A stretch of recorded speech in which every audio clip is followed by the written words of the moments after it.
Hi, we're going to show you how to install the reverse polarity magnetic trigger kit into the Intimidator. What this is going to allow you to do is get an extremely light trigger pull while still having a quick return. This is going to give you a rate of fire like none other. So what we're going to do is we're going to start by getting the parts we need necessary and showing you how to install them. Here you have the three pieces that are included in your kit. On the far right is the set screw with a magnetic tip. In the center you have your super glue, which is the necessary adhesive. And on the far left, you have the magnet that is affixed in your trigger frame. Okay, first we're going to start by disassembling the gun.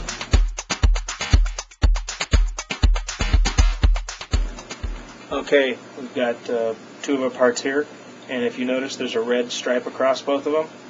That's so we know the orientation when we're putting it together.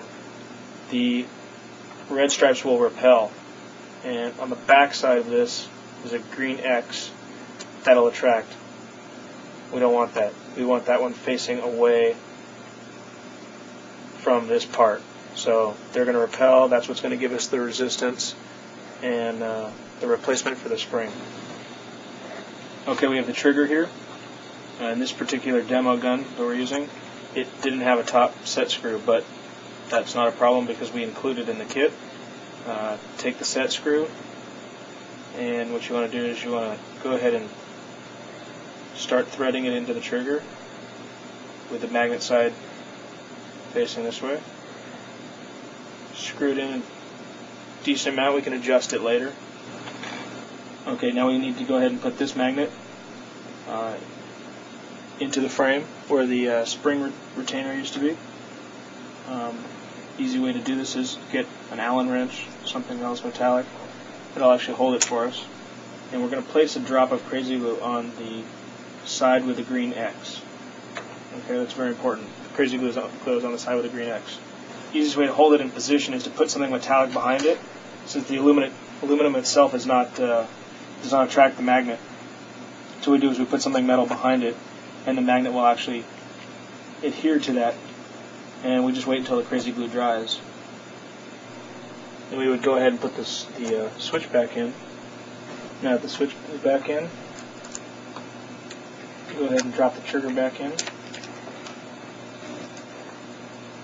And what I would recommend here to get the gun to shoot as fast as possible is find out where you like it to actuate in the travel.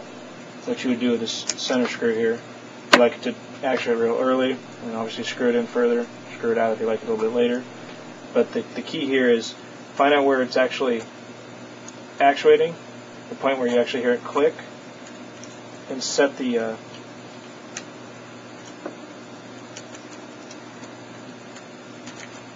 bottom set screw. Limit the trigger travel only as far as necessary. Okay, you saw that it was very simple to install this kit, and now we're ready to just make some fine adjustments. If you have a washboard, what we want to do is adjust the debounce. Stock, they come at 10 milliseconds. We want to bring that down, possibly to as low as 2 milliseconds. Every trigger is a little bit different, so you may get a lot of bounce at that point, which is okay unless you're playing in a tournament, and then you're going to have to find the sweet spot on your particular gun and your particular trigger. They're different, that's why it's actually adjustable. But get it as low as possible without the trigger bounce. And unless you're not playing a tournament, then you can have the trigger bounce all you want. Another thing you want to consider is possibly, if you don't already have one, getting a Halo B or a Evolution 2. Both of those hoppers will increase your rate of fire dramatically, especially with something like washboard, Intimidator, magnetic trigger switch. Those are all very worthwhile upgrades. If you are going to get a Halo B and you don't have an adjustable end cap, it's definitely a must. So if you get a Halo B, get an adjustable end cap. Make sure that you adjust the bolt so that it's sticking into your breech just slightly, and that's the correct setup for that. Another thing to think about when you're looking for your max rate of fire is check your LPR. Can't be too low. Everyone likes to have their gun at super low LPRs, and they think that's really cool, but you're actually going to hamper your rate of fire if you set your LPR too low. So once again, every gun's a little bit different, but try to keep it in the 75 to 90 PSI range for optimal rates of fire. Crank it up if you start getting too much kick. and you can lower it a little bit. But remember, the lower your LPR, you're going to start to sacrifice your rate of fire. So there's a trade-off there. So consider that. And